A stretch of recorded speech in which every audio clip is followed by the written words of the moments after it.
It used to be very dangerous, in fact, to be a know-it-all and have the right answers. Back in the day, they used to use guillotines to decapitate people. So during the weekends, the whole village would come and they would witness these things. And if you can imagine, there's this big guillotine machine right here. There's an executioner that has an axe. He swings the axe, that cuts the rope, and the guillotine comes down and chops off the head.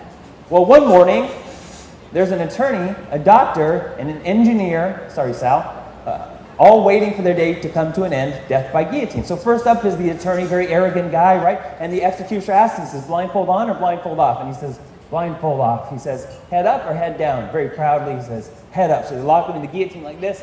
He's facing everybody in the crowd like this. Executioner, if you can imagine, swings the axe, cuts the rope, guillotine comes down, boom! And it gets stuck, 1 inch away from cutting his head off.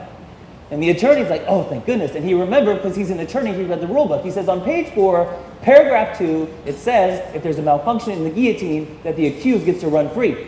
Sure enough, the executioner opens up the rule book and says, by golly, you're right, off you go. Next up is a doctor. Doctor says the same thing. Blindfold off, head up. So they lock him in the guillotine like this. He's facing everybody in the crowd.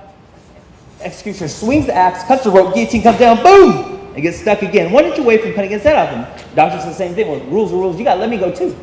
So off goes the doctor. Next up is the engineer. Engineer says the same thing. Blindfold off, head up. They lock him in the guillotine like this. He's facing everybody. He starts looking around here. And all of a sudden, the executioner is in his backswing. And the engineer says, hey, wait.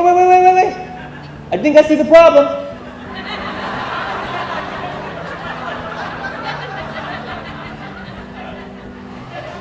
Moral of the story is,